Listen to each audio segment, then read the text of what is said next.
जय जिनेन्द्र। प्रिय विद्यार्थियों, हमारी चर्चा तत्वार्थ सूत्र पर चल रही है और इसमें हम 5वें अध्याय पर बात कर रहे हैं। पिछली क्लास में हमने 5वें अध्याय के 1 से 22 तक के सूत्रों का अध्ययन किया था।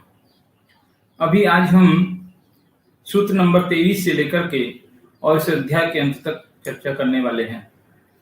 जैसा कि आपको ये तो पता ही है कि इस अध्याय में अजीव तत्व का वर्णन हो रहा है। अजीव तत्व में से आपने पिछली क्लास में धर्म, अधर्म, आकाश और पुद्गल द्रव्य के उपकार और लक्षण तो पढ़े ही हैं। अभी हम 23वें नंबर के सूत्र में पुद्गल द्रव्य के लक्षण को पढ़ते हैं। देखिए, पुद्गल द्रव्य क्या है? ये पुद्गल शब्द बहुत प्रचलित है, हमारे जैन शास्त्रों में बहुत आता है। हम बहुत बार पुद्गल पुद्गल बोलते हैं। तो ये है क्या पुद्गल? देखिए, ये पुद्गल एक स्पेशल शब्द है जैनिज्म का। इसका मतलब ये है पुद प्लस गल। पुद मतलब जो जुड़ सके और गल मतलब जो बिखर सके। जो जुड़ना बिखरना जिसके अंदर चल सकता है वो पुद्गल होता है। हालांकि ये चीज मैं आपको अलग बताई है, पुस्तक में दूसरी बात है, हालांकि यही भाव की है, लेकिन फिर भी देखिए पुद्गल में ये कहा है कि जो भी स्पर्श, रस, गंध और वर्ण से सहित होता है वह पुद्गल होता है। सूत्र नंबर 23 देखिए, स्पर्श, रस, गंध, वर्ण बनतः पुद्गलः, कि जिसमें स्पर्श पाया जाए, रस, गंध और वर्ण, ये चार चीजें जहां पाई जाए वह पुद्गल कहलाता है। देखिए, पुद्गल का मतलब क्या है कि रूपी पदार्थ जो हमको अपनी आंखों से दिखाई दे जाए वो पुद्गल होता है। हालांकि उसमें भी जो सूक्ष्म पुद्गल होते हैं वो हमें दिखाई नहीं देते हैं। हमें स्थूल पुद्गल, जो बड़े बड़े पुद्गल हैं, अनंत परमाणु वाले जो पुद्गल हैं, वही हमको दिखाई देते हैं। सूक्ष्म और छोटे पुद्गल हमें दिखाई नहीं देते हैं, परमाणु भी हमें दिखाई नहीं देता है। लेकिन फिर भी जो दिखाई दे रहा है, इतना तो अवश्य निश्चित है कि जो कुछ भी हमें अपनी आंखों से दिखाई दे रहा है वो सब पुद्गल ही है, वो सब पुद्गल ही है। तो देखिए, 6 द्रव्यों में से एकमात्र पुद्गल द्रव्य ही हमें अपनी आंखों से दिखाई देता है, बाकी के 5 द्रव्य हमें दिखाई नहीं देते हैं, इसलिए वे सब अरूपी हैं। देखिए, इस सूत्र में पुद्गल के अंदर 4 बातें आई है: स्पर्श, रस, गंध और वर्ण। ये 4 चीजें जहां हो वो पुद्गल है। ये मोबाइल फोन है, ये पेन है, ये पुस्तक है, इन सब के अंदर भी स्पर्श है क्योंकि हम इनको छू सकते हैं, टच कर सकते हैं। रस भी है। आप कहोगे कि ये क्या चक्कर, रस भी कहां? पुस्तक के अंदर रस किधर से, टेबल के अंदर रस किधर से है?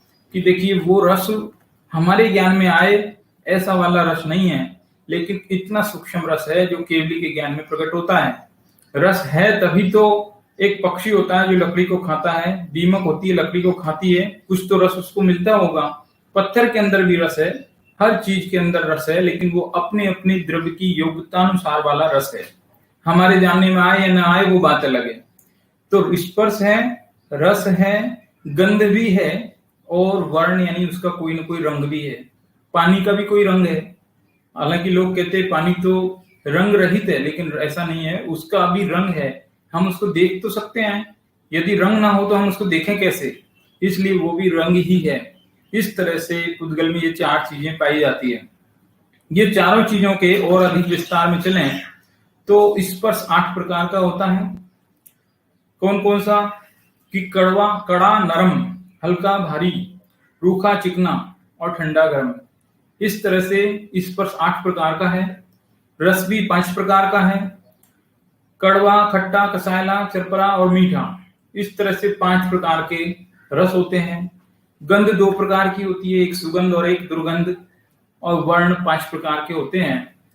5 मूल बेसिक कलर 5 ही हैं। आज अनेक कलर चल रहे हैं प्रचलन में, लेकिन वे सारे कलर अनेक रंगों से आपस में मिक्सचर होकर के परस्पर बन जाते हैं, लेकिन मूल कलर जो 5 ही हैं, सफेद है, काला है, पीला है, नीला है और लाल है।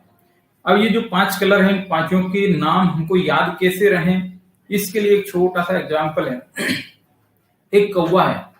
कौवा कैसा है? काला है। तो ये काला उसका एक कलर हो गया। कौवे की हड्डियां कैसी होंगी? कि वो सफेद होंगी, तो दूसरा कलर सफेद हो गया। कौवे की जो नाड़ी है, नर्वस सिस्टम, वो कैसी है? वो ब्लू है, नीली। तो नीला कलर तीसरा हो गया। चौथा, उसका जो पित्त है वो पीला होता है, तो पीला चौथा रंग हो गया। और पांचवा जो है उसका लाल, यानी कि जो उसका खून है वो लाल रंग का है, इसलिए वो लाल पांचवा कलर हो गया। इस तरह से हम ये 5 मूल जो रंग हैं उनको याद करने के लिए कौवे के एग्जाम्पल से समझ सकते हैं। तो इस तरह से स्पर्श कितने प्रकार का? 8 प्रकार का। रस कितने प्रकार का? 5 प्रकार का। गंध कितनी? कि 2। वर्ण कितने? कि 5। इस तरह से कुल मिलाकर के ये 20 प्रकार की जो क्वालिटीज हैं ये पुद्गल के अंदर पाई जाती है। पुद्गल के अंदर ये 20 प्रकार के तत्व पाए जाते हैं। जो पुद्गल का सबसे छोटा अंश है परमाणु, उसमें भले ही पूरे 20 नहीं होते हैं, लेकिन जो स्कंद हैं, बड़े पुद्गल हैं जो हमें दिखाई दे सकते हैं, ऐसे पुद्गलों के अंदर ये 20 प्रकार की क्वालिटी पाई जाती हैं। 20 में से कुछ जैसे शीत या उष्ण में से एक होगी, ऐसा भी है, लेकिन कई परमाणु मिलकर के अलग अलग बनते हैं, वो चर्चा आगे आएगी। अभी सिर्फ इतना समझिए कि 20 प्रकार की क्वालिटी ये पुद्गल में है, और मुख्य रूप से देखा जाए तो 4 प्रकार की क्वालिटी पुद्गल के अंदर है। अब अगला सूत्र देखिए कि जो पुद्गल है उसके क्या क्या कार्य हैं, उसके क्या क्या परिणाम हो सकते हैं। तो उसका सूत्र नंबर 24 है। पढ़ते हैं। शब्द, बंध, सूक्ष्म, स्थौल्य, संस्थान, भेद, तमश्छाया, आतपोद्योतवन्तश्च। ये सूत्र है आपका 24 नंबर का। ये क्या कहता है? देखिए, पुद्गल के जो परिणाम क्या क्या हैं कि शब्द जितने भी हैं, जो भी शब्द हम देखते हैं, सुनते हैं, पढ़ते हैं, हालांकि ये जो पढ़ रहे हैं, जो पुस्तक में शब्द छपे हुए हैं, ये तो हमको अपनी आंखों से दिखाई देते ही हैं, लेकिन इनकी बात नहीं। जो शब्द हम सुनते हैं वे शब्द भी पुद्गल के ही हैं, क्योंकि जो भी हम शब्द टकराते हैं, आपस में ध्वनियां टकराती हैं, हवा से वो दूर तक जाती है। यदि बीच में अवरोध आ जाए तो ध्वनि रुक भी जाती है, क्योंकि साउंड प्रूफ भी कुछ चीजें होती है। इसलिए ये सारे शब्द जो आंखों से दिखते हैं वो भी, और जो कानों से सुनते हैं वो भी, वो सारे के सारे पुद्गल के ही हैं। हम शब्दों को रिकॉर्ड कर सकते हैं, आप पेन ड्राइव में भी ले सकते हैं। तो ये सब क्या है? पुद्गल के ही परिणाम हैं। दूसरा, बंध। इसमें आपकी पुस्तक में बहुत डिटेल से दिया हुआ है, एग्जाम्पल भी दिए हैं, बहुत सरल है, समझाने जैसी कोई बात ही नहीं है। इसलिए आप यहाँ पर पढ़ेंगे तो आपको और स्पष्ट क्लियर समझ में आएगा कि शब्द कैसे पुद्गल हैं। देखिए, बंध यानी 2 चीजें जब जुड़ जाती हैं परस्पर तो वो होता है बंध। तो वो जो बंध है वो भी पुद्गल का ही एक परिणाम है, क्योंकि जो बंद होने की जो प्रक्रिया है, 2 चीजें आपस में जुड़ती हैं, उनमें स्पर्श होता है। तो स्पर्श नाम का गुण सिर्फ पुद्गल के अंदर पाया जाता है, इसलिए 2 चीजें परस्पर जुड़ सकती है। जिस वस्तु के अंदर जो अरूपी वस्तुएं हैं, जो बाकी के पुद्गल को छोड़ के 5 द्रव्य हैं, वो सारे अरूपी हैं, और उनके अंदर स्पर्श नाम का गुण ना होने से वे परस्पर आपस में एक दूसरे में जुड़ नहीं सकते। आपने कभी ये तो सुना है कि जीव और पुद्गल का, यानी कि जीव और कर्मों का आपस में बंध हुआ है, लेकिन ये कभी नहीं सुना होगा कि धर्म द्रव का अधर्म के साथ जुड़ गया है, या धर्म अधर्म को कर्मों ने पकड़ लिया है, आकाश द्रव को कर्म बंध गए हैं। ऐसा कभी नहीं सुना होगा, क्योंकि वे अमूर्त हैं, अरूपी हैं, और उनके अंदर स्पर्श नाम का गुण नहीं है। तो जहां स्पर्श नहीं होता वहां पर वे आपस में कैसे जुड़ सकते हैं? वहां बंद हो ही नहीं सकता है। बंद होने के लिए हमको स्पर्श चाहिए ही चाहिए, और वो स्पर्श पुद्गल में पाया जाता है, इसलिए बंध भी एक पुद्गल का ही परिणाम है। अगला देखिए, सूक्ष्मत्व। जो सूक्ष्मता है, जो परमाणुओं में सूक्ष्मता है, स्थूलता है, कोई चीज छोटी है, कोई चीज बड़ी है, अपेक्षाकृत कोई छोटी होती है, अपेक्षाकृत कोई बड़ी होती है, ये सूक्ष्मता और स्थूलता भी पुद्गल के अंदर ही पाई जाती है, बाकी के 5 द्रव्यों में नहीं पाई जाती है। कोई भी चीज है, आप जैसे कोई बड़ा पत्थर है, उसका टूट करके छोटा ढेला बनेगा, उसका भी छोटा बनेगा, कंक्रीट बनेगी, उसकी भी छोटी बनेगी। तो ये जो सूक्ष्मता है, बड़े पत्थर की अपेक्षा छोटा, छोटे की अपेक्षा बड़ा, तो सूक्ष्मता और स्थूलता ये परस्पर जो बनती हैं, ये भी पुद्गल के द्रव्यों में ही बनती है, बाकी 5 द्रव्यों में बनती नहीं है। तो ये सूक्ष्मता और स्थूलता भी पुद्गल के ही परिणाम है। अगला देखिए, संस्थान। संस्थान का मतलब है कोई ना कोई आकार से आप कोई भी वस्तु जो देख रहे हैं बिना आकार की तो होती नहीं है, कोई ना कोई उनका आकार होता है। तो जो भी चीजें आकार वाली हैं वे सब क्या है, पुद्गल की ही है, क्योंकि पुद्गल के बिना आकार बनता नहीं है। तो इसलिए ये पौद्गलिक हैं। संस्थान मतलब आकार, आकृति, लंबा, गोल, चौकोर, तिकोना, जो भी कुछ है वो सारे आकार। भले पानी है, पानी भी देखेंगे आप कि जो पानी है उसको जिस पात्र में रख देंगे वो उस पात्र के आकार का बन जाता है। हालांकि वो थोड़ा सा एक स्पेशल केस है, उसको अलग समझना, क्योंकि वो सिद्ध भगवानों का भी जो आकार है उस पर फिर लंबी चर्चा हो जाएगी। मैं चाह रहा हूँ कि थोड़ा हमारा समय के अनुसार सब हो जाए, वो अलग चीज है। देखिए क्या होता है कि जो आकार है वो आकार तो द्रव्य का अपने आप में रहेगा ही, वो प्रदेशत्व गुण के कारण है। मैं थोड़ा सा 1 मिनट में और स्पष्ट करता हूं। देखिए 6 सामान्य गुण हैं, हालांकि ये चर्चा अभी इसमें आई नहीं, लेकिन मैं 1 मिनट में थोड़ा क्लियर करने की कोशिश करता हूं कि 6 सामान्य गुण है जो प्रत्येक द्रव्य में है, चाहे वो मूर्तिक हो चाहे अमूर्तिक। सभी द्रव्यों में 6 कॉमन गुण हैं। उनमें से जो छठा गुण है उसका नाम है प्रदेशत्व गुण, यानी कि वो अरूपी में भी है, जिसके अंदर हम कह रहे हैं कि आकार नहीं, आकार यहाँ पुद्गल का गिनाया है, लेकिन हम कह रहे हैं कि सभी 6 द्रव्यों के अंदर वो प्रदेशत्व गुण है और उसका काम है आकार में रहना, उस द्रव्य को किसी न किसी आकार में रहना। तो वो जो चीज है वो एक स्पेशल केस है, उसकी चर्चा यहाँ पर अभी नहीं करेंगे, क्योंकि उससे आप कंफ्यूजन में आ जाएंगे, बहुत प्रॉब्लम हो जाएगी। तो अभी आप सिर्फ इतना समझिए कि जो भी आकृति आप देख रहे हैं वो पुद्गल की ही है, यानी कि सारे जो पुद्गल, ये गोल चौकोर आकार जो भी दिख रहे हैं ये पुद्गल के बने हुए हैं। आगे देखिए भेद। भेद मतलब एक वस्तु को अनेक तरीके से विभाजित करना, वो भेद है। आप विभाजन करते हैं, टुकड़े कर देते हैं, जैसे आपने कागज है उसको फाड़ दिया, चिपका दिया। आप कोई भी चीज को तोड़ सकते हैं, जोड़ सकते हैं, ग्लू से चिपका सकते हैं। तो ये जो भी चीजें हैं आपकी, तोड़ना, जोड़ना, मिलना, बिछोड़ना, ये जो भी चीजें हैं ये सब पुद्गल के अंदर हो सकती हैं, अन्य द्रव्य में नहीं हो सकती है, इसलिए ये भी पुद्गल का ही एक परिणाम है। अंधकार, अंधेरा। अंधेरा क्या है?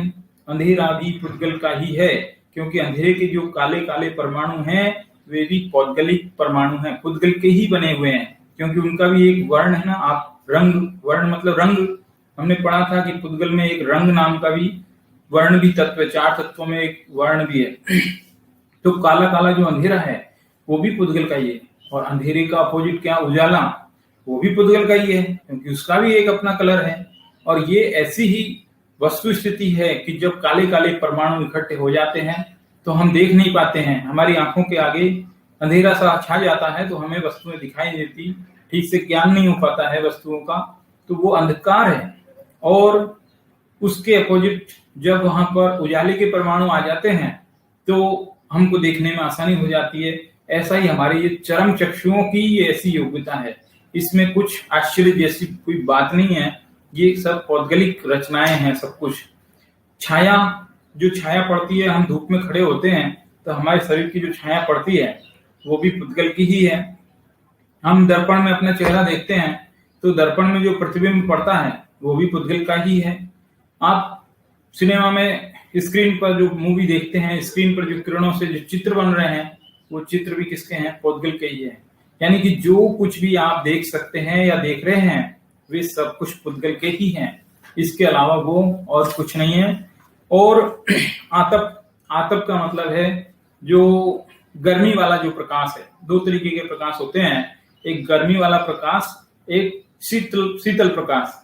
शीतल प्रकाश चंद्रमा का होता है और जो उष्ण प्रकाश है वो सूर्य का होता है। ये दोनों ही प्रकाश पुद्गल के हैं।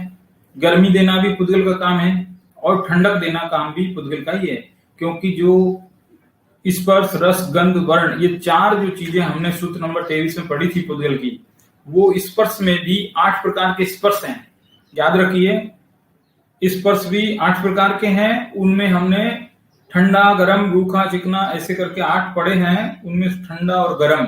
तो ठंडा वाला प्रकाश जो चंद्रमा का है उसको बोलते हैं उद्योत, और जो गर्म वाला प्रकाश जो सूर्य का है उसको बोलते हैं आतप। तो आतप सूर्य का प्रकाश और उद्योत चंद्रमा का प्रकाश, ये दोनों ही पुद्गल की ही पर्याय हैं या पुद्गल के ही परिणाम हैं। इसके अलावा आगे चलते हैं हम सूत्र नंबर 25 पर। अब पुद्गल के भेद बता रहे हैं। पुद्गल के 2 भेद हैं मुख्य रूप से, अणव स्कंदाश्च, अणु और स्कंद। अणु जिसको हम परमाणु भी कह सकते हैं या कहते हैं एटम जिसको अंग्रेजी में कहते हैं, वो पुद्गल की सबसे छोटी इकाई है। यद्यपि वैज्ञानिकों ने जो आधुनिक विज्ञान ने जो परमाणु खोजा है उस पर अभी प्रश्न है और ये संभावना है कि वो शायद एकदम न्यूनतम सबसे छोटी इकाई शायद नहीं है, उससे भी छोटी इकाई सर्वज्ञ के ज्ञान में है। बहुत सूक्ष्म परमाणु जिसके कोई दो टुकड़े ना हो सके वो परमाणु होता है, सबसे छोटा होता है। और दो या दो से अधिक परमाणु जब परस्पर मिलकर के ज्वाइंट हो जाते हैं, एक बंच बन जाता है, उनका समूह हो जाता है, उसको कहते हैं स्कंध।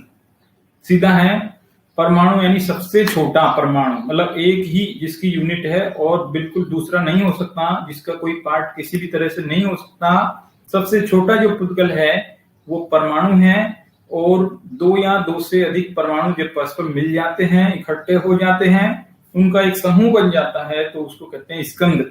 यही दो भेद पुद्गल के हैं। देखा जाए तो भेद तो क्या हुए, ये तो एक वस्तु स्थिति हुई यानी कि जो सबसे छोटा पुद्गल है, एक परमाणु है, दो परमाणु मिलकर के दो परमाणु वाला पुद्गल, तीन परमाणु वाला पुद्गल, चार परमाणु वाला, संख्यात परमाणु वाले, असंख्यात परमाणु वाले, अनंत परमाणु वाले पुद्गल। इस तरह से पुद्गल अनेक तरीके का हो सकता है, लेकिन सबसे छोटा पुद्गल परमाणु और दो या दो से अधिक वाले सब स्कंद है। और परमाणु में आप जो भी देख रहे हैं अपनी आंखों से वो स्कंद ही देख रहे हैं। परमाणु आपको दिखता ही नहीं है, परमाणु हमको दिखता ही नहीं है और यहां तक कि संख्यात परमाणुओं के समूह भी नहीं दिखते हैं। स्कंद संख्यात परमाणुओं के समूह जो स्कंद हैं वो भी नहीं दिखते हैं, असंख्यात परमाणुओं के समूह हैं वो भी हमको नहीं दिखते हैं, हमको सिर्फ अनंत परमाणुओं के स्कंद ही दिखते हैं। ये जो है अणु और स्कंद वाली बातें हुई। अब देखिए सूत्र नंबर 26 क्या बोलता है, संख्यात संघात भेदेभ्य उत्पद्यन्ते, कि जो स्कंद है वो स्कंद की उत्पत्ति कैसे होती है, ये सूत्र नंबर 26 में हमको बता रहे हैं। ये कहते हैं कि जो स्कंद है वो स्कंद संघात से, भेद से और संघात भेद, इन दोनों से यानी कि वह जॉइंट, ये तीनों से तरीके से उत्पन्न हो सकते हैं। संघात मतलब जुड़ना, भेद मतलब टूटना, तो जुड़ने से भी हो सकते हैं, टूटने से भी हो सकते हैं और एक साथ जुड़ने और टूटने से भी हो सकते हैं। अभी देखिए समझते हैं, बड़ा यदि स्कंद है तो उसमें कुछ और नए परमाणु जुड़ गए तो भी स्कंद ही है, और कुछ उसमें से थोड़े परमाणु निकल गए तो भी वो स्कंद ही है। और जब कुछ परमाणु निकलते भी हैं साथ में कुछ नए जुड़ते भी हैं तो ऐसी जो पोजीशन होती है उसको संघात और भेद कहते हैं। बड़े बड़े जो स्कंद होते हैं उनके अंदर कुछ परमाणु जुड़ते भी हैं, उसी समय कुछ टूटते भी हैं, इस तरह से परस्पर जुड़ना टूटना चलता ही रहता है। ऐसे जो स्थिति है उसको जो है भेद और संघात एक साथ बोलते हैं, भेद संघात। तो तीन बातें हुई, संघात, भेद और संघात भेद, इन तीनों तरीके से स्कंद की उत्पत्ति होती है। अभी देखिए सूत्र नंबर फिर से रिवीजन करते हैं, पीछे चलते हैं। सूत्र नंबर 25 में बताए थे कि पुद्गल दो तरीके के हैं, एक परमाणु और दूसरा स्कंद। अब सूत्र 26 में स्कंद की उत्पत्ति तीन तरीके से बताई है। अब बचा परमाणु, तो उसकी बात अगले 27 में सूत्र में बताते हैं कि परमाणु कैसे बनता है। तो देखिए भेदाद अणु, भेदाद अणु का मतलब भेद से अणु बनते हैं, कि जब कोई वस्तु है या स्कंद है उसके भेद यानी टुकड़े होते चले जाएं, होते चले जाएं, होते चले जाएं, उसमें से अनेक परमाणु टूट जाएं, फिर अनेक टूट जाएं, निकल जाएं, और निकलते निकलते जब उसका बिल्कुल एक ही अणु बचे तो उससे अणु बन जाता है। तो ये भेद होते होते परमाणु बनने की प्रक्रिया यहाँ सूत्र नंबर 27 में बताई गई है।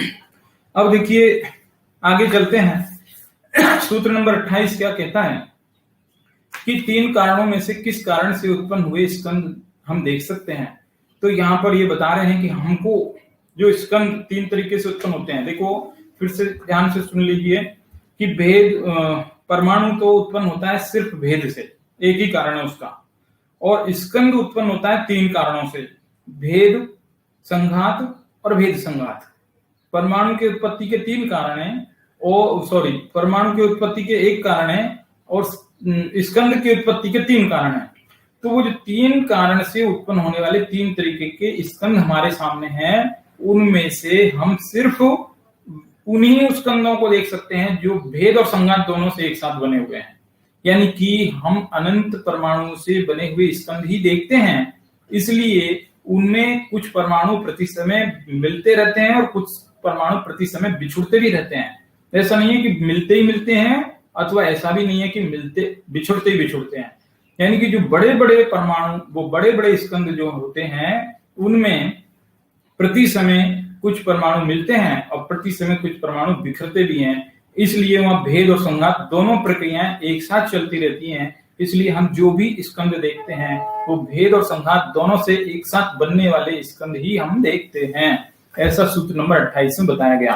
अब 29वां सूत्र में ये बताया जा रहा है कि जो द्रव्य है वो द्रव्य सत्ता वाला है। सत्ता मतलब एग्जिस्टेंस, अस्तित्व है, उसकी विद्यमानता है। ऐसा नहीं कि वो हवा में कोरी बातों में या दर्शन की बातें हैं तो बस बातों ही बातों में चल रहा है, ऐसा नहीं है। वो कहीं ना कहीं मौजूद है, मौजूदगी, उसका नाम है सत। ठीक है जी। तो सत का मतलब क्या, तो ये सूत्र नंबर 29 में बता रहा है। सत किसे कहते हैं? सत माने अस्तित्व। देखिए सूत्र, उत्पाद व्यय द्रव्य युक्तम सत, कि जो सत है वो उत्पाद वाला, व्यय वाला, द्रव्य वाला होता है। यानी उसमें 3 चीजें होती है, उत्पाद भी होता है, व्यय भी होता है और द्रव्य भी होता है। अब समझते हैं तीनों को क्या है। उत्पाद मतलब उत्पन्न होना, यानी कि नई पर्याय का उत्पन्न होना। व्यय माने पुरानी पर्याय का विनाश होना। जब कोई वस्तु में परिवर्तन होता है तो जो उसके परिवर्तन वाला नया पोर्शन उसका आया सामने, वो तो हुआ उत्पाद। और जब परिवर्तन में पुरानी चीज उसकी मिस हो गई है, वो हो गया उसका व्यय। लेकिन वस्तु तो है, वस्तु तो पूरी तरह से गायब नहीं हुई, खत्म ही नहीं। ऐसा थोड़ी उड़ी गई वस्तु, खाए खत्म हो गई एकदम, ऐसा तो नहीं है। वस्तु तो मौजूद है, उसको बोलते हैं द्रव्य, द्रव्य, ध्रुवता। तो वस्तु में उत्पाद भी है, व्यय भी है और द्रव्यता भी है। ये 3 चीजें हैं। अब एग्जाम्पल से समझते हैं। दूध का दही हमने बनाया, ठीक है जी। दूध का दही बनाया तो दूध पर्याय उसकी चली गई, दही पर्याय उत्पन्न हो गई, लेकिन गोरसपना उसका बराबर पहले भी था, अभी भी है। दही पर्याय उत्पन्न हुई इसलिए वो उत्पाद हुआ। दूध पर्याय विनष्ट हो गई इसलिए वो व्यय हुआ। लेकिन गोरस पहले भी था, आज भी है, इसलिए वो द्रव्यता है। दूसरा एग्जाम्पल लेते हैं। एक सोने का मुकुट है, सोने का मुकुट है। उस सोने के मुकुट को तोड़ करके एक सोने का हार बनाया जाएगा, ठीक है जी। तो सोने का जो मुकुट है उसको तोड़ करके हार जो बनाया गया, तो हार पर्याय उत्पन्न हुई, वो उसका उत्पाद है। मुकुट पर्याय उसकी विनष्ट हो गई, वो उसका व्यय है। लेकिन स्वर्णपना पहले भी था, अभी भी है। उसकी सोने की जो कीमत है वो नहीं खराब हुई, सोना तो पहले भी था, अभी भी है। तो ये हुई उसकी द्रव्यता। तो वस्तु में प्रति समय उत्पाद होता है, प्रति समय व्यय भी होता है और उसी समय उसकी द्रव्यता भी कायम रहती है। ये चीज यहाँ पर बताई गई है। सब द्रव्यों का एक कॉमन विशेषता यहाँ पर बताई गई है। पूरे 6 द्रव्यों का प्रकरण चल रहा है। यूं समझिए कि इस पूरे 6 द्रव्यों पर घटित होती है ये बात कि सारे द्रव्य इस पूरी दुनिया में, मान लो पूरे संसार में 3 लोक के अंदर जितने भी द्रव्य हैं, सारे द्रव्य उत्पाद, व्यय और द्रव्य से सहित हैं। ये चीज यहाँ सूत्र नंबर 29 में बताई जा रहे हैं। सारे द्रव्य, कोई भी नई पर्याय उत्पन्न होती है, पुरानी पर्याय विनष्ट हो जाती है, लेकिन फिर भी द्रव्यपना उसका कायम रहता है। ऐसा नहीं कि द्रव्य पूरी तरह नष्ट हो जाए। आप मिश्री की डली है, उसको पूरी तरह नष्ट कर सकते हैं क्या? कभी नहीं कर सकते। आप चाहे तोड़ दीजिए, छोटे छोटे बारीक पीस कर दीजिए और पीस दीजिए, पाउडर बना दीजिए, पानी में मिला दीजिए, पानी में घोल दीजिए, दिखेगी नहीं आपको, लेकिन उसका जो टेस्ट है वो बोलता रहेगा कि यहाँ मिश्री है। तो इस तरह से वस्तुएं कभी भी पूरी तरह समाप्त नहीं की जा सकती हैं, सिर्फ उनकी जो फॉर्म्स हैं, अवस्थाएं हैं, वही बदलती हैं। ऐसा जैन दर्शन का मानना है। जैन दर्शन का क्या, सबका मानना है। साइंस भी इस चीज को आज स्वीकार कर चुका है।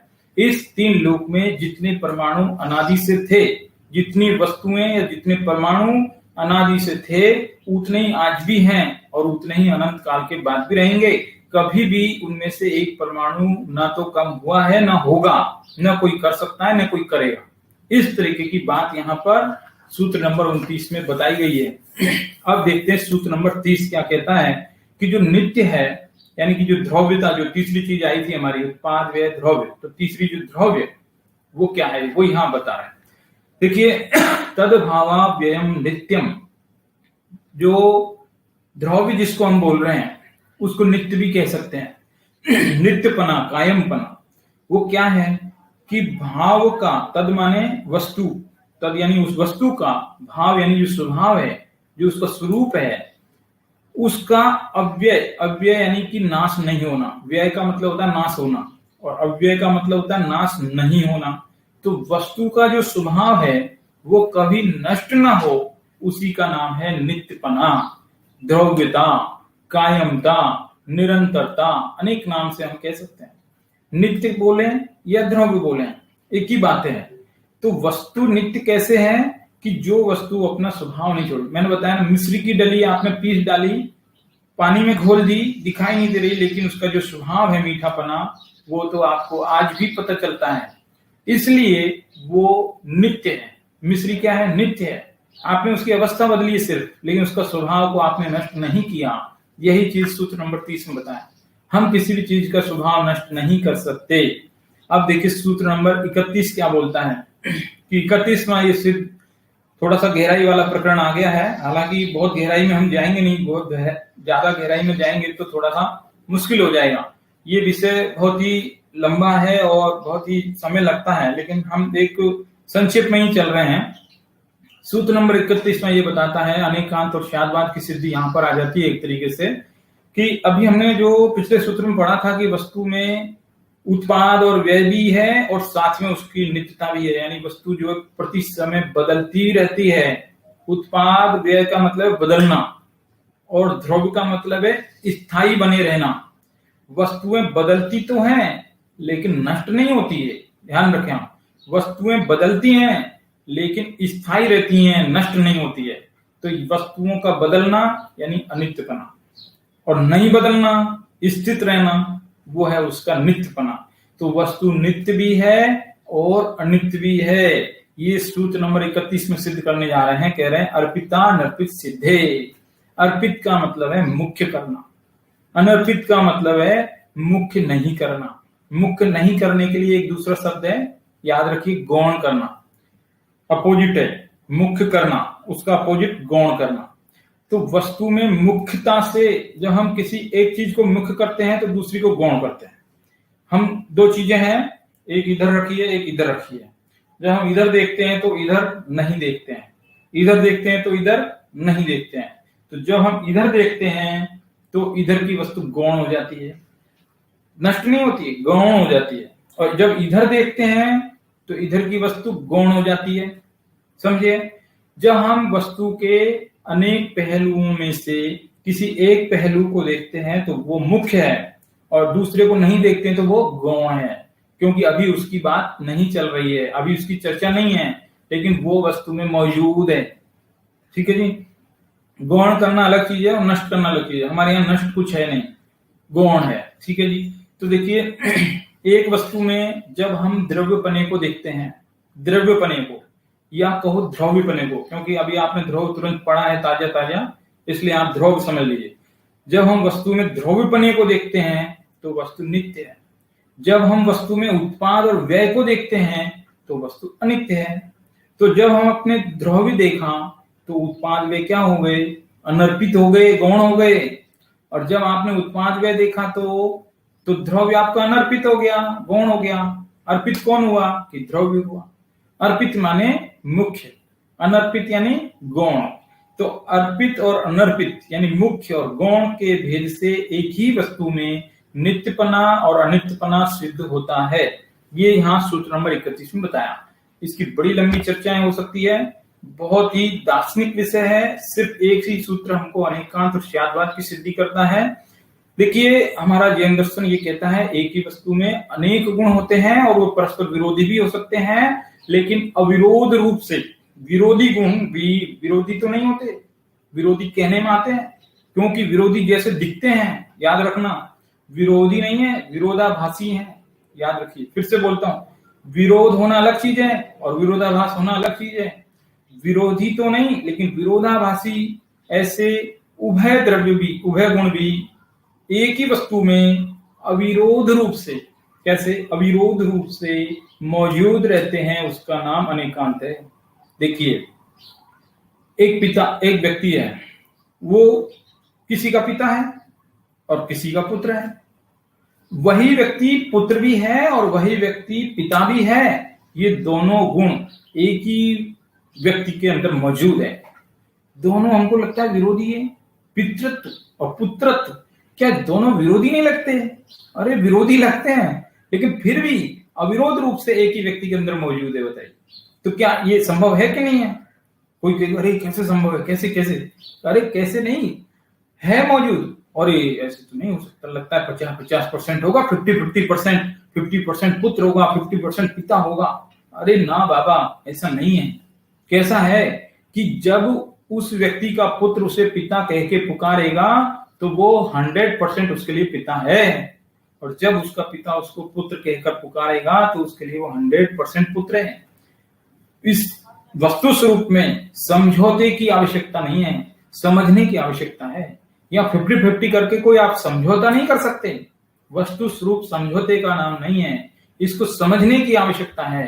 तो ये चीज यहाँ पर सूत्र नंबर 31 में बहुत डिटेल में चल सकती है। 1-2 घंटे सिर्फ इसी को समझाने में जा सकते हैं, लेकिन हमारे पास कम समय में ही और संक्षिप्त तरीके से ही आपको थोड़ा सा बताना था। आप पुस्तक में पढ़ेंगे तो और स्पष्ट हो जाएगा।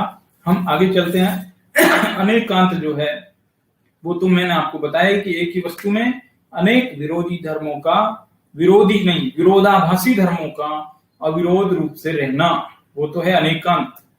और उस अनेकांत सिद्धांत को समझाने की जो शैली है, बताने की जो कथन पद्धति है, उसका नाम श्यादवाद है। श्यादवाद, श्यात प्लस वाद, वाद मतलब कथन करना, और श्यात मतलब किसी अपेक्षा पूर्वक कथन करना। कभी कभी श्यातवाद शब्द को कुछ लोग मजाक में शायदवाद कह देते हैं। और ये जैनी लोग कहते हैं कि एक ही वस्तु नित्य भी है, वही वस्तु अनित्य भी है, और ये कुछ पता ही नहीं है, बड़े संशय में रहते हैं। ऐसा नहीं है जी, संशय की कोई बात नहीं है, बात पूरी क्लियर है। जब वस्तु में अपेक्षा नहीं लगाते हैं, याद रखनी, बहुत गंभीर बात कह रहा हूं, जरा 1 मिनट अपने ध्यान को और जरा कंसंट्रेट करिए। जब वस्तु में अपेक्षा नहीं लगाते हैं तो हम वस्तु में भी शब्द जोड़ते हैं, और जब हम अपेक्षा लगाते हैं तो भी शब्द को हटा देते हैं और उसकी जगह पर ही लगा देते हैं। अब मैं आपको उदाहरण से समझाता हूं। वस्तु नित्य भी है और वस्तु अनित्य भी है, भी लगाया मैंने अभी सेंटेंस में। क्यों? क्योंकि मैंने वो वस्तु किस अपेक्षा नित्य है, किस अपेक्षा नित्य है, वो अपेक्षा को अभी छुपा लिया, बताया नहीं, इसलिए मैंने भी लगाया। लेकिन अभी मैं दोबारा दूसरा सेंटेंस बोलता हूं, उसमें मैं वस्तु की अपेक्षा जोड़ दूंगा और उस भी शब्द को निकाल दूंगा, उसकी जगह ही जोड़ दूंगा। देखिए, वस्तु द्रव्य की अपेक्षा, अपेक्षा जोड़ रहा हूं मैं, वस्तु द्रव्य की अपेक्षा नित्य ही है। बताइए, अब संशय है क्या? वस्तु द्रव्य की अपेक्षा नित्य ही है और वस्तु पर्याय की अपेक्षा अनित्य ही है। अब बताइए कितना क्लियर है, इसमें संशय है कि निश्चितता है? ये जैन दर्शन में बहुत ही निश्चितता है, लेकिन जिन लोगों को ये बात नहीं समझ में आती उनको ये अनिश्चितता लगती है, संशयवाद लगता है। लेकिन संशयवाद नहीं है, ये संशयवाद नहीं है, ये श्यादवाद है, शायदवाद नहीं है, श्यादवाद है। यही तो एक अजीब बात है, बहुत सारे बड़े बड़े विद्वानों को ये बात नहीं समझ में आई। अनेकांत और श्यादवाद का एक प्रकरण चल पड़ा है बीच में, बड़ा जटिल है। हालांकि मैं आपको बहुत संक्षेप में ये बात बता रहा हूं। देखिए, सप्तभंगी भी इसी में बनती है, ये बनी हुई है आपकी। हालांकि इस पर हम चर्चा करें तो ये 1 घंटे का विषय तो नहीं लगता है, लेकिन फिर भी देखिए, दरअसल क्या है, वस्तु में अनेक गुण है, ये तो आप समझ ही गए। उन अनेक गुणों की, एक गुण की, अनेक गुणों में से प्रत्येक गुण के बारे में 7 प्रश्न हो सकते हैं और उनके 7 ही उत्तर हो सकते हैं, इससे ज्यादा हो नहीं सकते हैं। इसी चीज को सप्तभंग यानी उसकी जो बातें, 7 प्रकार की बातें, इसलिए उसको सप्तभंग बोलते हैं। तो सप्तभंगी वस्तु कथनचित है, कथनचित नहीं है, कथनचित है भी और नहीं भी है। बताइए। ऐसी 7 भंग की जब पूरी बात चल पड़ती है, जिन लोगों को नहीं समझ में आती है तो वो बड़े परेशान होकर, अरे क्या है, नहीं है भी नहीं भी, क्या मचा रखा है। ऐसा नहीं है। देखिए, ये मोबाइल फोन है, ये मोबाइल फोन यहाँ पर है, ठीक है जी, है। वहां पर है क्या ये मोबाइल फोन? नहीं है। ये मोबाइल फोन यहाँ है, यानी कि स्वय द्रव्य, स्वय क्षेत्र, स्वय काल, स्वय भाव में है। वो वहां पर नहीं है, यानी कि पर द्रव्य, पर क्षेत्र, पर काल, पर भाव में नहीं है। वस्तु स्वय चतुष्टय के अंदर है, पर चतुष्टय के अंदर नहीं है। लेकिन दोनों गुणों को उसी वस्तु में एक साथ हम नहीं बोल सकते, इसलिए आगे पीछे अस्ति नास्ति, ये तीसरा भंग बन गया। पहला भंग अस्ति, दूसरा भंग नास्ति, लेकिन दोनों को एक साथ कहना हो तो अस्ति नास्ति, ये तीसरा भंग बनाया। लेकिन अभी एक समस्या और आ गई। अभी हम अस्ति को पहले बोलें कि नास्ति को पहले बोलें? जिसको पहले बोलते हैं ज्यादा वरीयता उसको मिल जाती है, सीनियर हो जाता है। क्या करें अभी किसको, क्योंकि दोनों गुण वस्तु के बराबर हैसियत के हैं, हैसियत दोनों गुणों की बराबर है, अस्ति की भी बराबर, नास्ति की भी बराबर। अब नास्ति को पहले बोलें कि अस्ति को पहले बोलें? वाणी की तो हमारी एक लिमिट है, क्षमता है, दोनों गुण एक साथ नहीं बोले जाते, किसी को पहले किसी को बाद बोलना ही पड़ेगा। तो अब अस्ति नास्ति दोनों एक साथ बोलते हैं तो बड़ी प्रॉब्लम होती है। इसलिए तीसरा भंग तो बन गया। अब चौथा भंग कहता है कि भाई दोनों तो एक साथ नहीं बोले जा सकते, तो उनका भाई अवक्तव्य, चुप, कुछ बोल नहीं सकते हम, अवक्तव्य, वस्तु अवक्तव्य है, कैसे उसके बारे में हम बोलें, ये चौथा भंग बन गया, अवक्तव्य। देखिए, फिर ऐसे ही एक एक भंग को फिर से उसमें जोड़ते हुए स्यात् अस्ति अवक्तव्य, स्यात् नास्ति अवक्तव्य, स्यात् अस्ति नास्ति अवक्तव्य, इस तरह से बनाया गया है। ये बहुत ही गंभीर और दार्शनिक चर्चाएं हैं, बड़े बड़े विद्वानों को नहीं समझ में आई है। कई लोगों ने इस अनेकांत सिद्धांत की खिल्ली उड़ाई है, लेकिन ये इसको बहुत ही गंभीरता से, तसल्ली से, काफी समय लेकर के समझने की आवश्यकता है। गंभीर अध्ययन की, स्वाध्याय की आवश्यकता है।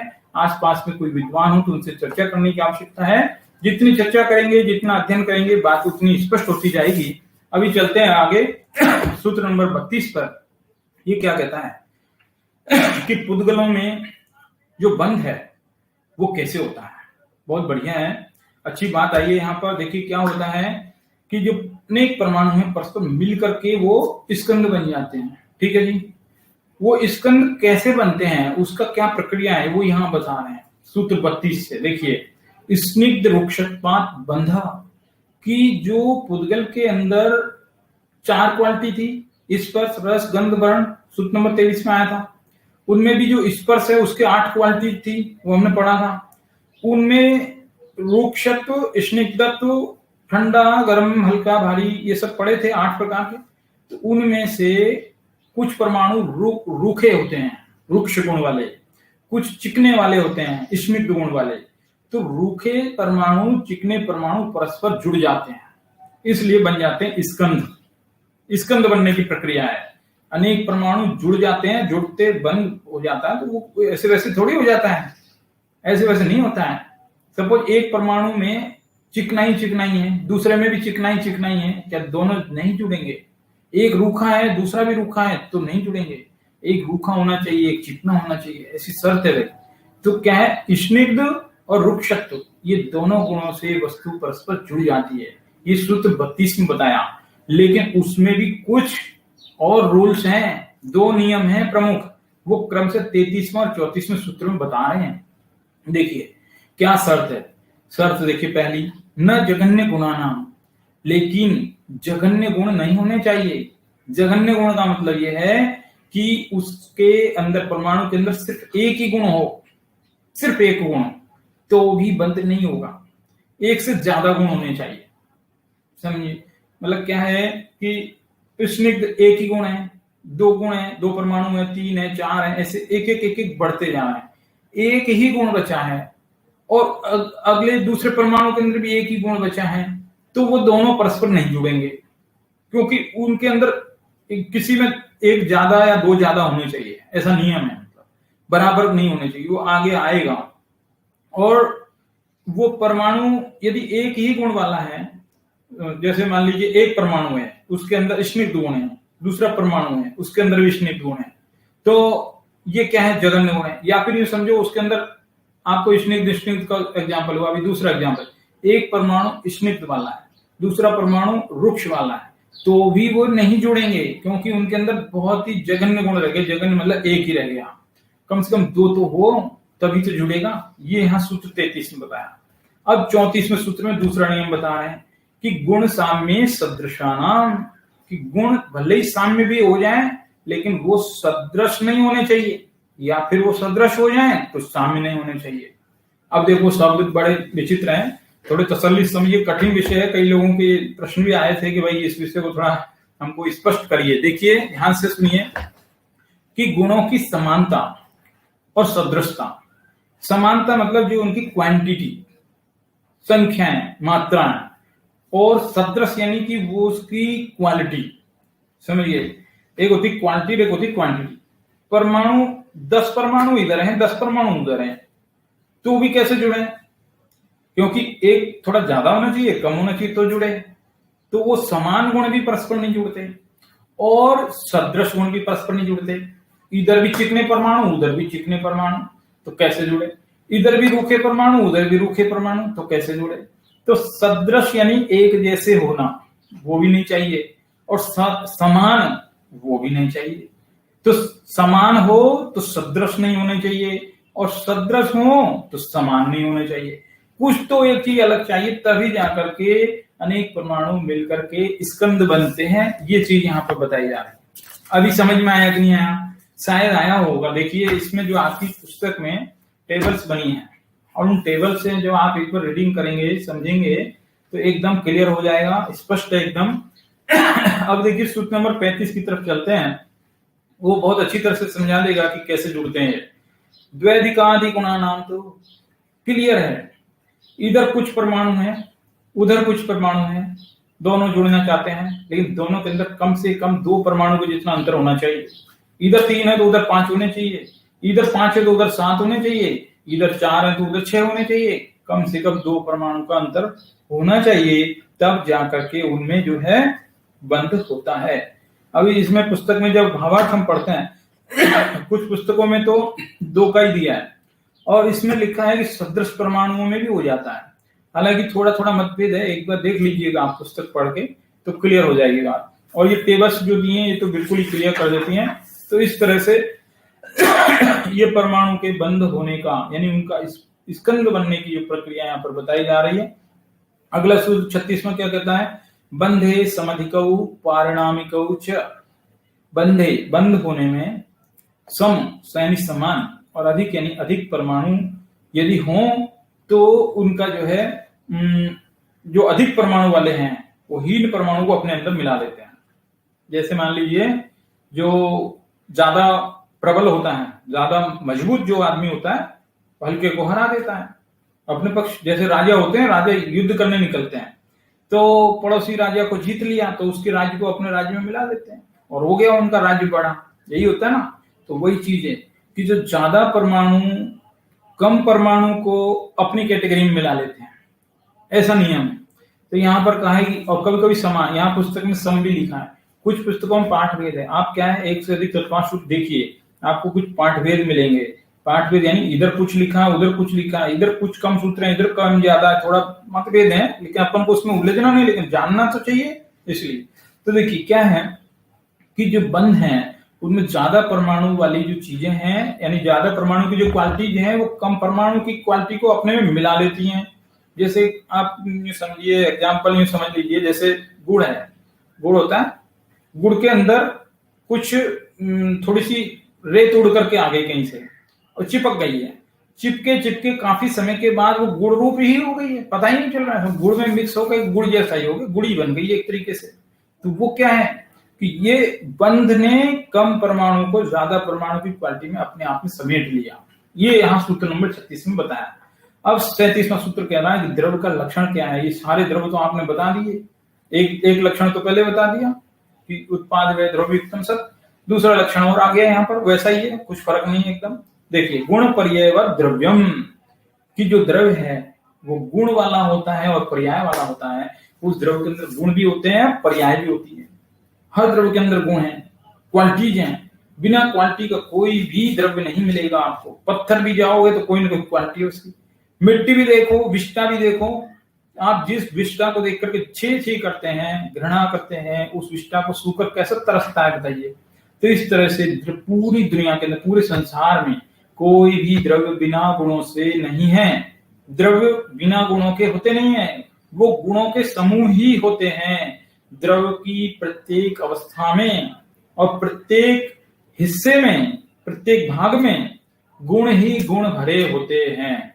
आप मिश्री की इतनी बड़ी डली लो, उसको इधर से चखो, उधर से चखो, इधर से चखो, उधर से चखो, तोड़ के बीच में से चखो, किधर से भी चखो, उसमें मीठापन ही मीठापन है।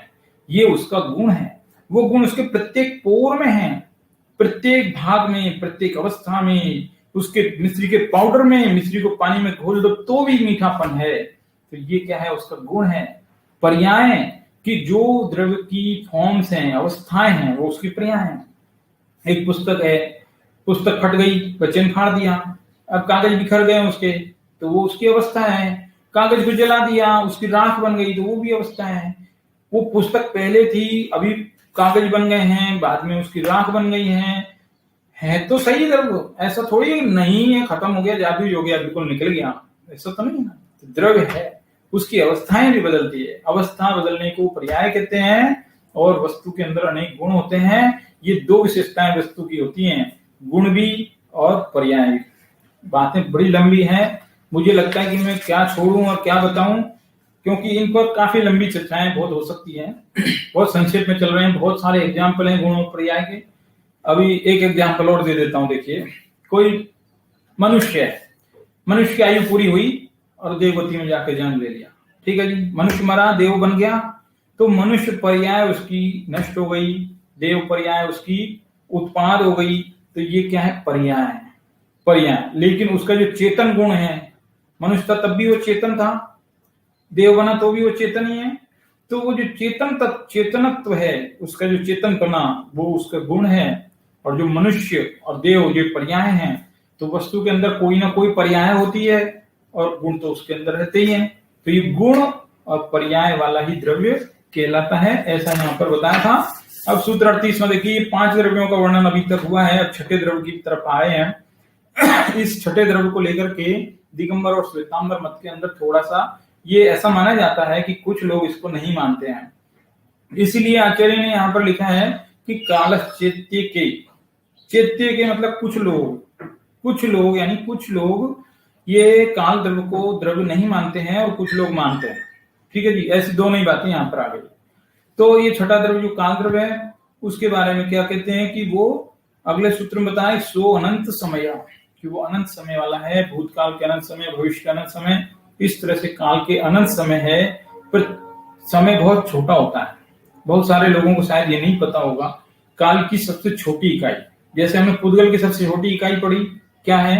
याद करिए, परमाणु। ऐसे काल की सबसे छोटी इकाई क्या हो सकती है? घंटे, मिनट, सेकेंड कि ना? सेकेंड के अंदर भी असंख्यात छोटे छोटे पीस हो सकते हैं उसके भी। उसको बोलते समय, एक समय।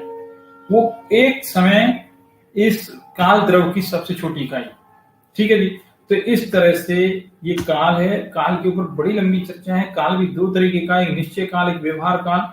अब उतना उलझना नहीं, अभी यहाँ सब निश्चय की बात चल रही है, व्यवहार की कोई बात नहीं चल रही है, इसलिए अभी उसको जाने दो। अभी सिर्फ इतना समझो कि काल भी एक द्रव्य है और वो आकाश के एक एक प्रदेश पर एक एक पीस के रूप में जमा हुआ है, एकदम खचित।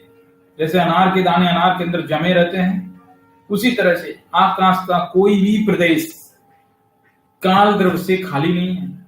और किसी भी प्रदेश पर दो कालाणु भी एक साथ नहीं है। हर प्रदेश पर एक एक कालाणु फिक्स है, एकदम जमा हुआ है, खचित है एकदम। इस तरह से ये काल द्रव्य का बारे में बताया गया। अब देखिए, ये तो हुई द्रव्य की बात। अब वो कह रहे हैं कि आपने जो कहा था कि द्रव्य में गुण होते हैं, पर्याय होती है, तो गुण किसे कहते हैं, जरा वो भी बताइए। तो उसका उत्तर देते हुए 40वां सूत्र लिखा गया है।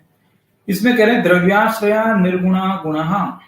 गुण किसे कहते हैं कि जो द्रव्य के आश्रित रहे और स्वयं निर्गुण रहे। क्या होता है कि द्रव्य के अंदर तो गुण है, ठीक है, लेकिन गुणों के अंदर और गुण है क्या? समझिए, द्रव्य जैसे मिश्री, उसके अंदर गुण, गुण माने मिठास, द्रव्य मतलब मिश्री, एग्जाम्पल से ज्यादा जल्दी समझ आता है। एक द्रव्य, द्रव्य माने मिश्री है, वो मिश्री के अंदर गुण क्या है, उसका मीठापन। अच्छा, उस मीठेपन के अंदर भी और कोई नया गुण है क्या? नहीं है ना, इसलिए गुण क्या है, स्वयं निर्गुण है, गुण स्वयं निर्गुण है, ध्यान दीजिए। द्रव्य और वो गुण किसके आश्रित हैं, द्रव्य के आश्रित हैं। जो मीठापन है, जो मीठापन है वो मिश्री के आश्रित, मिश्री के अंदर पाया जाता है, इसलिए वो मीठा क्या है, द्रव्य के आश्रित है, और वो मीठे के अंदर और नया गुण नहीं है, इसलिए वो स्वयं निर्गुण है। जो द्रव्य के आश्रित रहे और स्वयं निर्गुण रहे उसको गुण कहते हैं। ये यहाँ पर परिभाषा है। अभी समझ आया नहीं आया, देखिए क्या होता है, बड़ी लंबी बातें हैं, कैसे समझाएं, समझिए कि द्रव्य है, अब उसके अंदर गुण तो है ही, लेकिन जो गुण है उनके अंदर और नए गुण नहीं होते हैं। ये जो सूत्र है बड़ा ही अद्भुत है, एक तरीके से इसके दो मीनिंग निकलते हैं। लोग व्यवहार में भी लोग यूं कहते हैं कि द्रव्याश्रया निर्गुणा गुणा, कि जो द्रव्य के आश्रित हैं, द्रव्य मतलब पैसा, रुपया, उस रुपये के जो आश्रित हैं, जिनके पास पैसा है, वो निर्गुण व्यक्ति भी होगा तो लोग उसको गुणवान समझते हैं, ऐसा लोग में कहते हैं। ये थोड़ा मजाकिया लहजे में इसका मीनिंग अलग है, वो जाने दो, अभी तो यहाँ की बात करते हैं। अब आगे देखिए सूत्र नंबर 41, तद्भाव परिणाम, कि आपने ये तो हमको गुण की बता दिया, लेकिन पर्याय की किसी परिभाषा भी बता दो। फिर द्रव्य का लक्षण बताएगा गुण वाला, पर्याय वाला, तो गुण तो आपने बता दिया, पर्याय किसे कहते हैं वो भी बता दो। तो सूत्र 41 में बता रहे हैं कि तद्भाव परिणाम, परिणाम माने पर्याय, परिणाम माने पर्याय। तो पर्याय उस द्रव्य का जो भाव है वही उसका परिणाम है या पर्याय है, समझ लीजिए। जो भी द्रव्य है वो जिस अवस्था रूप बदलेगा वही उसकी पर्याय है। अब परिणाम के भी दो भेद हैं। अब देखिए सूत्र नंबर 41 तक, ये जो दिगंबर वाला जो तत्वार्थ सूत्र मेरे पास दोनों रखता हूं मैं, तो ये दिगंबर वाले तत्वार्थ सूत्र में यहाँ पर चैप्टर पूरा हो गया, 41वें सूत्र पे काम खत्म हो गया। अब ये जो 3 सूत्र बचे हैं आपके, ये एक्स्ट्रा है इस पुस्तक में, उसमें नहीं मिलते क्योंकि ये कोई खास नहीं है, क्योंकि यहाँ इसकी जो व्याख्या है उसमें आपको पता लग जाएगा। देखिए 42वां सूत्र क्या बोलता है, अनादि आदिमाश्च, परिणाम की दो भेद है, परिणाम यानी परिणमन। अभी जैसे मान लो ये पुस्तक बनी, ठीक है जी, ये पुस्तक एक पर्याय है, इसके पहले बनने के पहले कहीं ना कहीं द्रव्य होगा, तो बनी तो इसकी डेट लिखी होगी, कभी कहाँ बनी, कितने कौन से सन में बनी, ऐसा कुछ। तो इसकी एक स्टार्टिंग है, आदिमान, आदिमान यानी स्टार्टिंग, और अनादिमान यानी जिसकी स्टार्टिंग है पता ही नहीं कब बनी।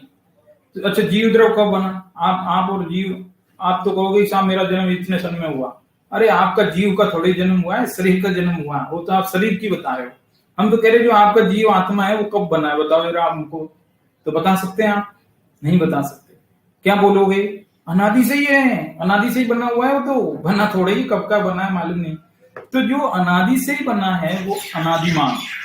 देखो अब समझ आएगा, यहाँ 41वें सूत्र में कहा जो पर्याय है वो द्रव्य गुणों का परिणमन है, और 42वें सूत्र में कहा कि जो वो परिणमन यानी जो पर्याय है वो दो तरीके की हैं, एक तो आदिमान और एक अनादिमान। तो जो आदिमान पर्याय है जिनकी स्टार्टिंग, जैसे किताब कब बनी, मोबाइल कब बना, ये कब हुआ, कंप्यूटर कब इजाद हुआ, तो ये जो चीजें हैं ये पुद्गल में रूपी द्रव्य में हमको पता लगती है।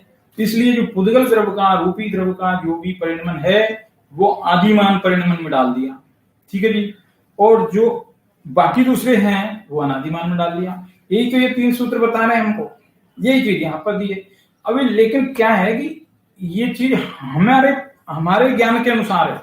देखिए ये 3 सूत्रों की कितना है तो वो भी बता देता हूँ आपको उस पुस्तक में क्यों हटा दिया वो भी बता देता हूँ। इसलिए ऐसा है कि ये जो आप आदिमान और अनादिमान का जो भेद किए हैं वो आप और हमारे ज्ञान के अनुसार है। सर्वज्ञ के ज्ञान में तो उसका आदि अनादि सबका सब उनको पहले ही पता है, ये पुस्तक कब बनी ये तो आप और हम बता रहे हैं कि ये तब बनी, लेकिन उसके पहले, पुस्तक बनने के पहले ये पेज और ये जिल्द और ये किस रूप में कहाँ मौजूद थे वो आप और हमें नहीं मालूम है, लेकिन सर्वज्ञ को तो मालूम है ना। तो वो कह रहे कि इसके पहले भी पुस्तक थी, उसके पहले भी थी, उसके पहले भी थी, उसके पहले भी, ये भी अनादि है साहब, ये पुस्तक भी अनादि है। अब बताओ आदि है कि अनादि है? तो आदिमान भी है अनादिमान भी है। ये आदि अनादि सिर्फ हमारे और आपके हिसाब से भेद किए गए हैं। हर द्रव्य ही अनादि से ही है, ऐसा यहाँ पर बताया है। ठीक है जी। अब ये 44वां सूत्र क्या बोलता है कि योगोपयोगो जीवेशु, कि जीव में दो आदिमान परिणाम है, एक योग और दूसरा उपयोग।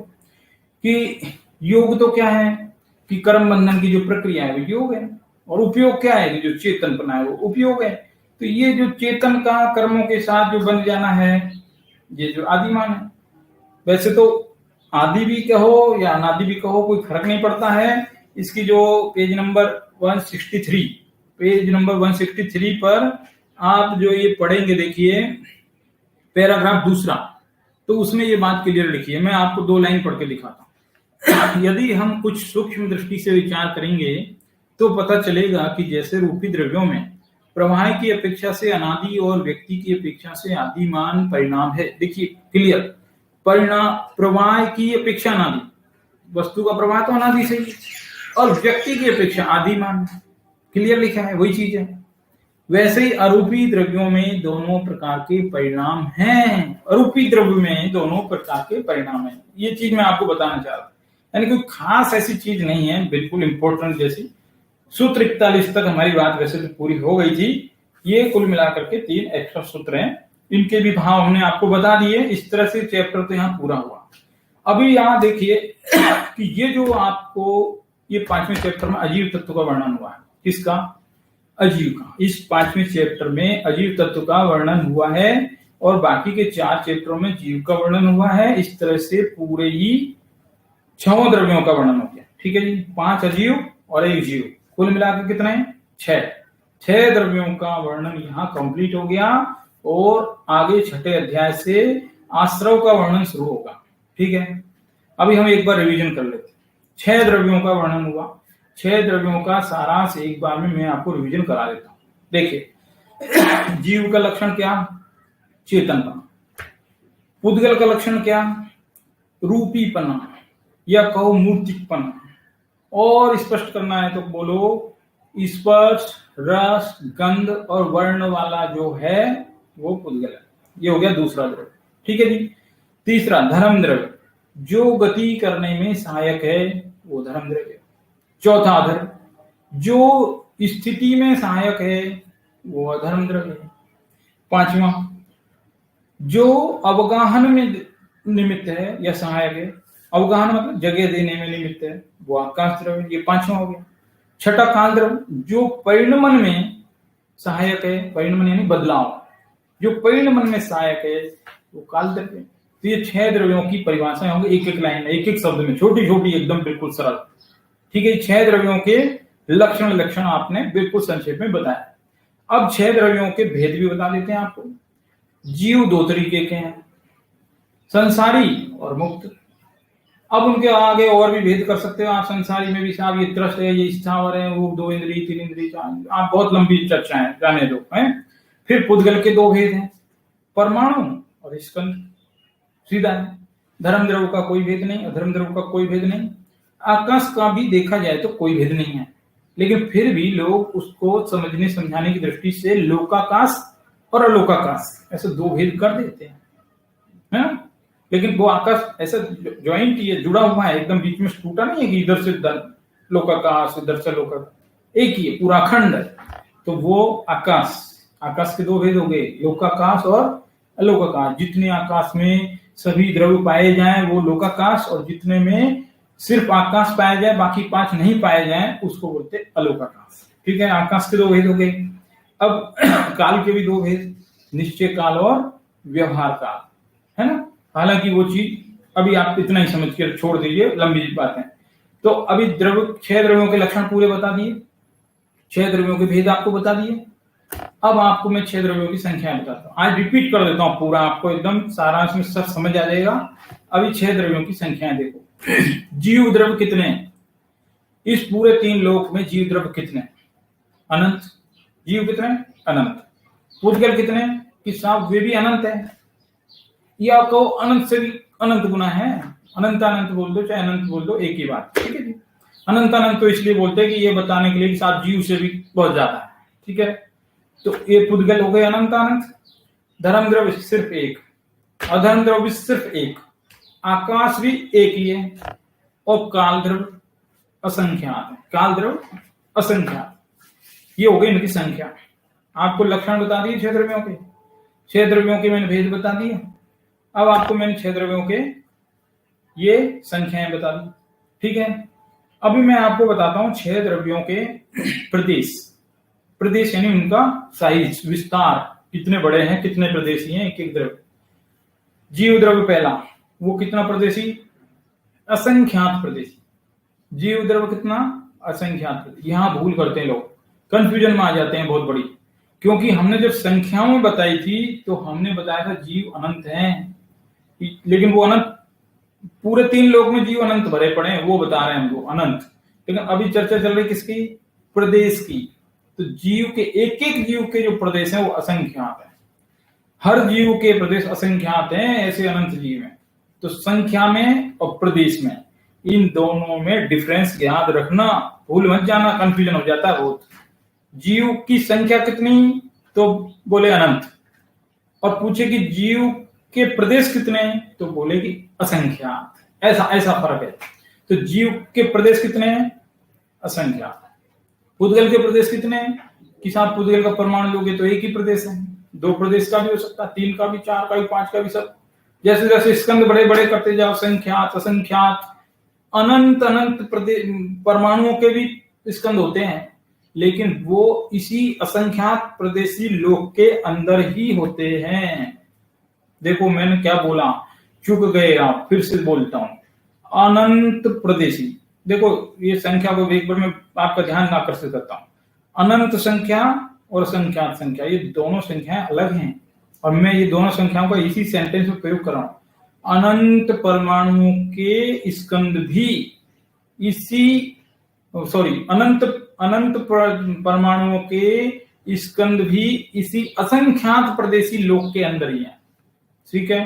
यानी लोक तो असंख्यात प्रदेशी हैं, और पुद्गल अनंत प्रदेशी भी होकर के भी इसी के अंदर मौजूद है, सुपुड़ करके। पिछली क्लास में बताया था मैंने आपको। तो पुद्गल के प्रदेश एक भी हो सकते हैं, अनेक भी हो सकते हैं, संख्यात भी हो सकते हैं, असंख्यात भी हो सकते हैं, और अनंत भी हो सकते हैं। अभी फिर से देखो, पहला द्रव जीव के प्रदेश कितने हैं? असंख्यात। पुद्गल के द्रव प्रदेश कितने हैं? कि 1 से लेकर के असंख्यात तक। और धर्म के प्रदेश वो असंख्यात है, क्योंकि लोक प्रमाण है वो धर्म द्रव्य, तो असंख्यात प्रदेशी है। अधर्म द्रव्य भी असंख्यात प्रदेशी, क्योंकि वो भी उसी साइज का है। आकाश द्रव्य अनंत प्रदेशी है, क्योंकि वो लोक के विभाग तक फैला ही हुआ है, अनंत विस्तार तक है, इसलिए वो अनंत प्रदेशी, असंख्यात प्रदेशी नहीं, अनंत प्रदेशी, याद रखना। और काल द्रव्य वो है एक प्रदेशी।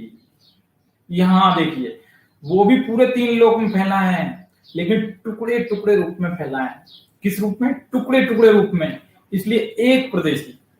ध्यान रखने की चीज है, असंख्यात प्रदेशी नहीं, एक एक प्रदेशी, क्योंकि वो असंख्यात है, इसलिए। बात समझ आई?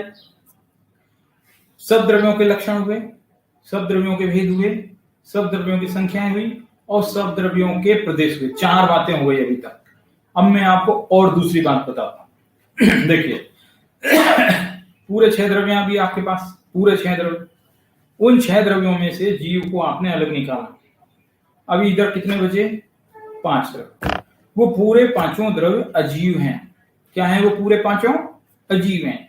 जीव को छोड़कर शेष 5 द्रव्य अजीव हैं। पॉइंट नंबर 1 हो गया है। अभी पॉइंट नंबर 2 देखिए, 2 नंबर। पूरे 6 द्रव्य अभी आपके पास वापस हैं, उनमें से सिर्फ आपने पुद्गल को बाहर निकाला, बचे कितने? 5। वो पूरे के पूरे 5 द्रव्य अमूर्तिक हैं, या को अरूपी है। क्या? पूरे 6 द्रव्यों में से पुद्गल को छोड़कर शेष 5 द्रव्य अमूर्तिक हैं, या अरूपी कहो, अरूपी भी कह सकते हैं, अमूर्तिक भी कह सकते हैं, ठीक है। अब तीसरा नंबर पॉइंट देखो, पूरे 6 द्रव्य वापस यहां रखो आप। पूरे 6 द्रव्य अभी यहां आए हैं आपके पास, उनमें से आकाश को छोड़कर, आकाश को बाहर कर दो, बाकी 5 जो बचे वो सारे 5 के 5 इसी लोक के अंदर अंदर हैं, उसके बाहर नहीं है। सिर्फ आकाश ही एक ऐसा है जो लोक के बाहर भी है। ठीक है, पॉइंट नंबर 3 हुआ। अब चौथा पॉइंट देखो, वापस पूरे छह द्रव आपके पास यहाँ मौजूद है, वापस पूरे छह द्रव यहाँ पर आपके पास मौजूद है। उन छह में से काल द्रव को आप बाहर निकालो, बचे यहाँ 5। वो पूरे पांचों के पांचों अस्थिकाय हैं। जो बचे 5 आपके पास जो अस्थिकाय बचे हैं, काल द्रव अस्थिकाय नहीं है। काल को निकाल के बाकी जो 5 हैं वो अस्थिकाय हैं। आकाश को निकाल के जो बाकी 5 बचे वो इसी लोक में हैं। उद्गल को निकालेंगे तो बाकी जो 5 बचेंगे वो सब रूपी हैं, अरूपी हैं। और यदि जीव को निकालेंगे और बाकी 5 जो हैं वो सब अजीव हैं। इस तरह से हमने पूरे 6 द्रव्यों का एक रिवीजन भी कर लिया। मैं समझता हूं आपको पूरी तरह समझ में आ गया होगा। ये 5 अध्याय हमारे आधे अध्याय हो गए। आज 10 अध्याय पुस्तक में, 10 में से 5 अध्याय हो गए हैं। आधी पुस्तक हमारी हो गई है और इन आधी पुस्तक में 6 द्रव्यों का वर्णन हुआ है। तो वो 6 द्रव्यों का हमने आपको पूरा रिवीजन भी करा दिया है। फिर भी यदि कुछ नहीं समझ में आया है तो आप कमेंट करके हमको प्रश्न लिख दीजिए, उत्तर भी हम आपको लिख करके दे देंगे। धन्यवाद।